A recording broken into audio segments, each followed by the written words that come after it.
শুভ সকাল বন্ধুরা, মামনি রূপকথা নতুন একটা ব্লগে তোমাদের সবাইকে স্বাগত। আর আজকে দেখো ছাদে এসে ভিডিওটা করছি। কেমন মেঘ করেছে দেখো, শরৎ যে এসে গেছে সেটা আকাশের মেঘটা দেখলেই বোঝা যায় যে শরৎকাল এসেছে। শরৎকালে কিন্তু এরকম মেঘ শরৎকাল ছাড়া দেখা যায় না।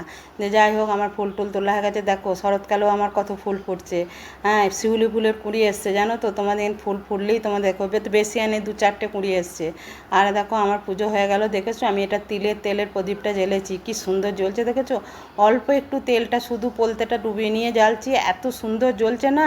আর মানে কি বলো তো, তেল পড়ে থাকছে না, কালি পড়ছে না, কিচ্ছু না, এত সুন্দর জ্বলছে। কিন্তু আমি বড় শিশি পাইনি জানো তো, ছোট শিশি পেয়েছি, এনেছি। আমি হাজব্যান্ডকে বললাম, কিন্তু দোকানে বলছে বড় শিশি আমরা রাখি না, তোমাদেরকে অনলাইনে নিতে হবে। এবার অনলাইনে নিলে ছোটো মেয়েকে বলতে হবে, নাহলে এখানে যদি শপিং মলগুলোয় পাই তাহলে শপিং মলগুলো গিয়েই নিয়ে আসবো। যদি বড় পাই একবারে দুটো নিয়ে চলে আসবো, কে বারবার যাবে বলো তো। দিয়ে দেখো আমার পুজো হয়ে গেল। ওই জল শঙ্করটা দেখেছো, ওইটাও কিন্তু আমার বড় মেয়ে পুরী থেকেই আমাকে এনে দিয়েছে।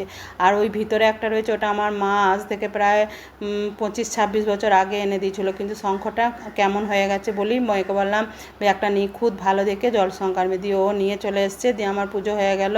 আর দেখো আমি নিচেই চলে এলাম। আর আজকে রান্না হবে তোমার, আমাদের মাছের ঝোল হবে, ফুলকপি আলু মাছের, আর হাজব্যান্ডের জন্যে পেঁপে, কাঁচকলা, চারাপোনা মাছ এসব দিয়ে ঝোল। কালকে হাজব্যান্ডের শরীরটা ভীষণ খারাপ ছিল জানো তো। ও মানে বমি 2-3 বার বমি করেছিল। দিয়ে কালকে তো সারাদিন সেরকম কিছু খায় নাই, ওই শুধু কাঁচা পোস্ত একটু আলু সিদ্ধ দিয়ে ভাত খেয়েছিল। দিয়ে আমি সেরকম কিছু দিই নাই, রাতেও 2টো শুকনো মুড়ি খেয়েছিল। দিয়ে তারপরে আজকে আমি বললাম তোমাকে ওই পেঁপে কাঁচকলা দিয়ে একদম পাতলা করে ঝোল করে দেবো। কী জানি হঠাৎ কেন যে শরীরটা খারাপ করলো বুঝতেই পারলাম না। দিয়ে তারপরে তোমার দেখো এই রান্না করছি আর আলুটা ভাজছি। আমার রাই স্কুল গেছে, স্কুল থেকে এসে 2টো মুড়ি খাবে। আর কি সুন্দর ফুলকপিগুলো এনেছে দেখেছো, ওই একটা ফুলকপি দেবো। দিয়ে আমি আর বড় মেয়েই তো খাবো ঝোলটা। রাই তো স্কুল চলে গেছে, ও তো প্রতিদিন ঘি আলু আর তার ভাত খেয়েই চলে যায়।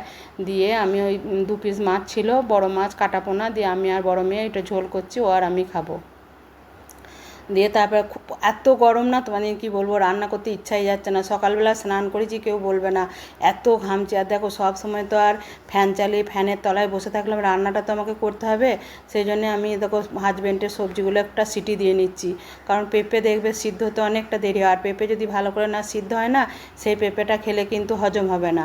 দিয়ে ওই জন্য আমি হালকা করে সিটি দিয়ে জলটা কিন্তু আমি ফেলবো না, অতি আমি একটু ধনে জিরে গুঁড়ো দিয়ে দিলাম, একটু হলুদ, একটু লবণ, এই 2-4 ফোঁটা সর্ষের তেল দিয়ে দিলাম। দিয়ে তোমার এটা আমি 2টো সিটি দিয়ে দেবো। দিয়ে তারপরে যখন সম্বুরবো তখন আমি 1 দশান তেল দেবো। তেল দিয়ে তেলের ওপরে 2টো 5 ফোড়ন দিয়ে আর একটু কাঁচা লঙ্কা দিয়ে সম্বুরে দেবো।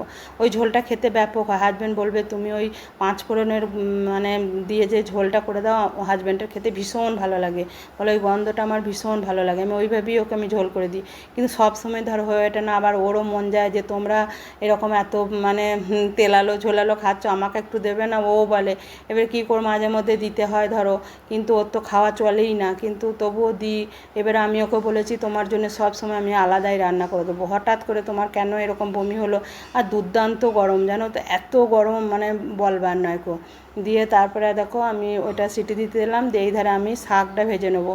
আর কালকেই শাকটা এনেছি, কিন্তু কালকে আমার রান্না করার মতো সময় হয়নি। পুনকা শাক, আমি এই মানে কি বলবো বলো তো, যতদিন বর্ষা ছিল আমি একদিন আমি শাক খাইনি। বর্ষাকালে আমি শাকই খাই না, আমার শাক খেতে মানে প্রচণ্ড ভয় পায়। কারণ ওই শাকের দেখবে পাতার তলায় না ওই মাকড়সা হেনা তেনা ডিম পাড়ে, তো সবসময় তো দেখা সম্ভব হয় না। কিন্তু এবারে শাকটা এনেছে একদম ভালো, আমি একদম বেছে ধুয়ে দেখো আমি রেখে দিলাম। আর আমি একটু পোস্ত দিয়ে শাকটা ভাজছি, কারণ আমি রসুন টসুন দিই না। আমি এই পুনকা শাক ভাজলে জানো তো, আমি কাঁচা লঙ্কা আর একটু পোস্ত দিয়ে আমি ভাজি। আর এত সুন্দর শাকটা গন্ধ বেরোচ্ছে না, তোমাদের কী বলবো। আসলে অনেক দিন খাওয়া হয়নি তো, মানে দেখবে অনেক দিন পর যদি কোনো জিনিস খাওয়া হয় না, তার স্বাদটা যেন দ্বিগুণ বেড়ে যায়। আর আমি তো জানো পটল ভাজা খেতে ভীষণ ভালোবাসি, বড় মেয়ে আর আমি। দিয়ে আমাদের 2টো পটলগুলো এত বড় বড় এনেছে না, আমি দেখে আর লোভ সামলাতে পারলাম না। আমি বললাম দাঁড়া 2টো পটল আমরা ভাজি। আর এই যে ছোটো হাঁড়ি তোমরা চিকেনটা দেয়, ওটা লাড্ডুর জন্যে চিকেনটা সিদ্ধ করে রাখলাম হলুদ দিয়ে, শুদ্ধ লবণ টবণ দিই না, শুধু হলুদ দিয়ে। আর দেখো পটলটা আমার ভাজা হয়ে গেল।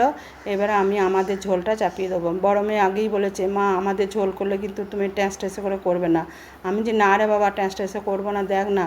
দিয়ে আমি আজকে ঝোলটা একটু অন্যরকমভাবে করছি জানো তো। একটু আদা দিয়েছি, আর তোমার 2 কোয়া মাত্র রসুন দিয়েছি, একটা টমেটো দিয়েছি, আর তোমার আমি 4টে কাজু দিয়েছি।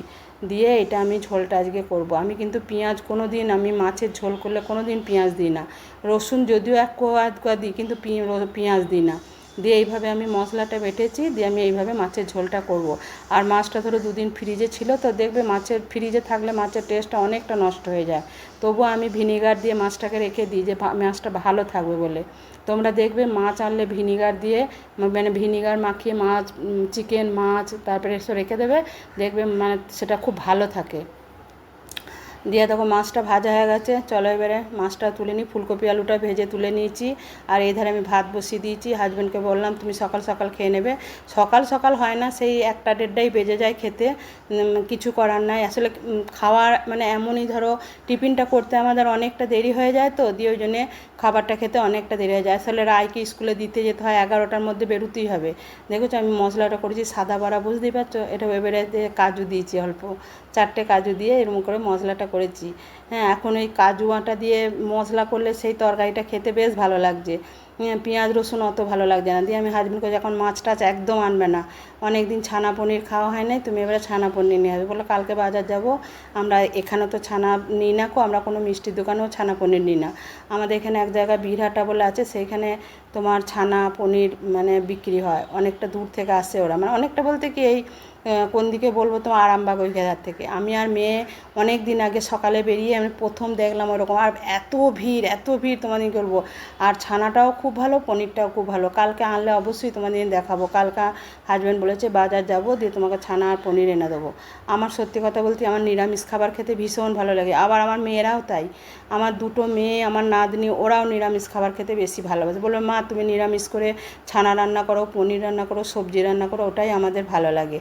কিন্তু আমার হাজব্যান্ড আবার মাছ ছাড়া ভাত খেতে পারে না, ওর দুবেলায় মাছ হলে ভালো হয়। তারপরে দেখো কালকে ডিমটা এনেছে, আমি ডিমটা আজার করে ধুতে পারিনি। আর তোমরা তো জানো আমি ডিম এইভাবে ভালো করে গুঁড়ো করে ধুয়ে জলটা ঝরে তারপরে আমি ফ্রিজে, সেই সন্ধ্যাবেলায় ফ্রিজে ভরে দেবো। হ্যাঁ, আর দেখো খাবার টেবিলে হাজব্যান্ড এসে বসে পড়েছে, চলো খাবারটা দিয়ে দিগা।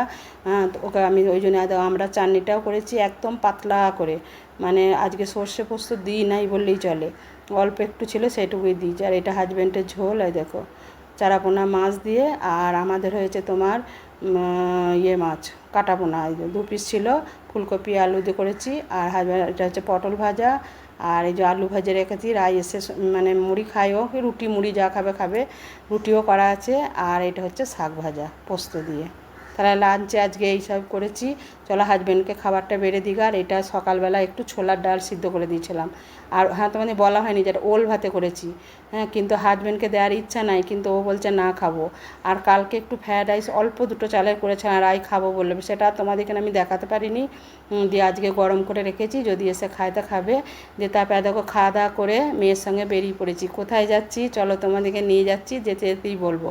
আসলে এখানে একটা মানে বিয়ে বাড়িতে জানো তো, মানে শাড়ি, মানে সব রকম জিনিস, শাড়ি, তার কুর্তি, তারপরে চুড়িদার, তারপর কসমেটিক, এতে এক্সিবিশন হচ্ছে। আগেরবারে যাবো করে যাওয়া হয়নি, পুজোর আগেই এটা হয়। দিয়ে মেয়েকে বললাম, আমি মোবাইলেই দেখতে পেলাম, দিয়ে মেয়েকে বললাম নিয়ে যাবি তাহলে চল। দিয়ে তখন বললো হ্যাঁ মা চলো তুমি যদি যেতে। আর আজকে ওয়েদারটা খুব সুন্দর, মেঘ করে রয়েছে। এই দেখো অগ্নিসাক্ষী বিয়েবাড়ি, এইখানে এক্সিবিশন হচ্ছে, চলো ভেতরে যাই, দিয়ে তোমাদের দেখাই গা। আর আমাদের জিনিসগুলো কিন্তু পছন্দ হয়নি, আর প্রচুর দাম। কারণ এই যে এই হলুদ শাড়িটা পছন্দ হয়েছিল মেয়ের, কিন্তু শাড়িটা 3,000 টাকা দাম বলছে, কিন্তু 3,000 টাকার দাম ওই শাড়িটা নয়। কারণ আমি তো শাড়ি কিনি, আমি শাড়ি সম্বন্ধে আমার যথেষ্ট জ্ঞান আছে।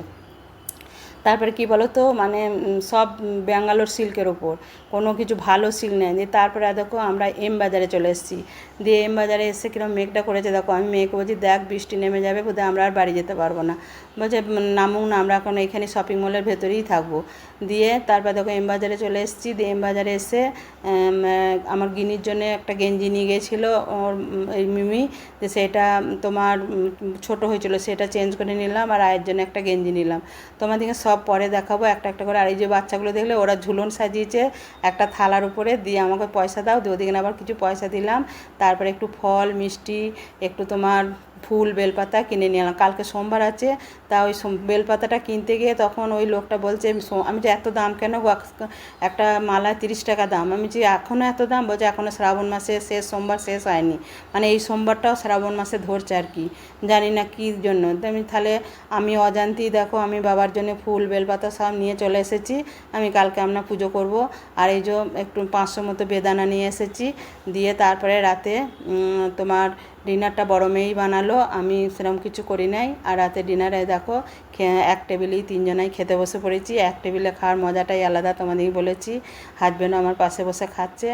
আর এত ঝাল হয়েছে ভাজাটা, তোমাদের কি বলবো। আমি তো জল খাচ্ছি আর রুটি খাচ্ছি, জল খাচ্ছি আর রুটি খাচ্ছি। আর সেই খাওয়া দাওয়া করে বেরিয়েছি। বাইরেও আজকে সেরকম কিছু খাওয়া হয়নি, নাহলে অন্য অন্য সময় কী বলো তো, একটু ফুচকা খাওয়া হয়, নাহলে কোনো কিছু একটু খাওয়া হয়।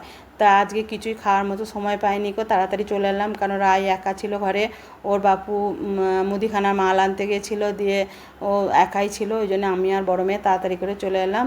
তাহলে আজকের ভিডিওটা এই পর্যন্তই, দেখা হবে নেক্সট একটা ব্লগে। তোমরা ভালো থাকবে, সুস্থ থাকবে।